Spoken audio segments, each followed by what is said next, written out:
Good morning, awesome people of the internet. My name is PurpleRam. You can call me Ram. Today, we're going to be talking about the pros and cons of getting Fae Farm.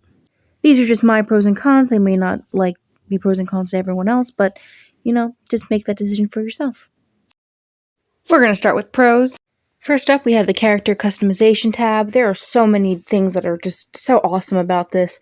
We have different body types. There's a lot of games that are just super skinny people, but we actually have different body types, and we have a large variety of skin colors you can choose from.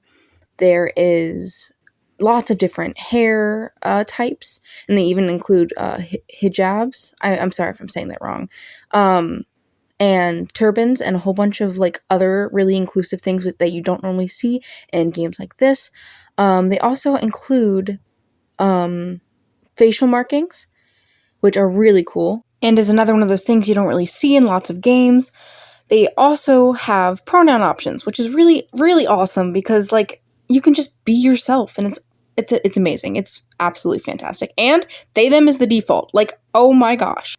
Pro number 2, there are lots of building things that you can get right out the gate. I'm already in month 2, so this isn't exactly right out the gate, so don't expect to have everything I have if you start playing.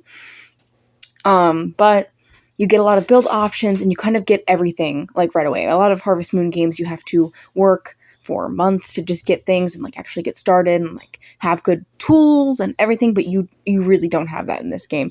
Which can also be a con if you think about it, and we'll actually talk about that more in the cons because that's a pro and a con that I have.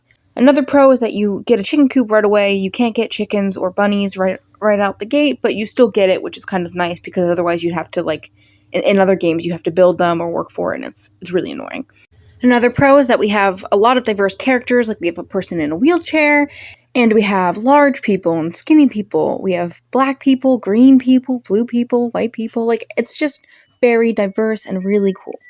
Which leads me into my next pro, is the romance options are super cute. Now, again, this is my own opinion, but yeah, we have 6 different options to choose from. We have one non-binary character, which is Galen, and it's super cool. There might be more non-binary people. I don't know. I haven't met all the people yet. As you can see, they're all strangers with me, but they're super cute, super cool, and just so epic, so epic. Now it's time for cons. Like I've stated earlier, you kind of start with everything. So it kind of loses the, I don't know. With Stardew Valley and other, Harvest Moon games, you don't really start with everything, and so you have to kind of work for it, which can be fun. There's just too many things that you already get right out of the gate, which is also kind of nice for me, because I hate having to work for months and months, in-game months, just to get, I don't know, the mines unlocked, Another con, like I've stated before, is you get a chicken coop unlocked, but you can't even get the chickens to, Chapter 3. And that's another thing that I've heard a lot about, is, you have to really just push through to past Chapter 4, because if you don't get through Chapter 4, you can't really do, a lot. And that is really frustrating for me, because it's taken me an entire month in-game to get to Chapter 4. And it may be different for other people, but, because they don't tell you exactly how you're supposed to do stuff, it just took me forever to figure things out without, a guide, which is another con, is you really need a guide if you want to know how to, do stuff, right out the gate. If you need an ingredient of some kind, you have to know where to find it. Another con of mine that isn't really that big is that you can only meet the marriage candidates Argyle and Jack during the first 4 chapters. You can't meet the other marriage candidates, just them. And I'm not really interested in Argyle, and Jack looks way too old to be a marriage candidate. He looks like my father's age, and I do not want to marry someone who's my father's age. Finally, the monsters in the mine are more of an inconvenience than anything. You don't really get anything valuable from them. You just get tools, and you don't really, or not tools, you get materials, and you don't really get that much of them.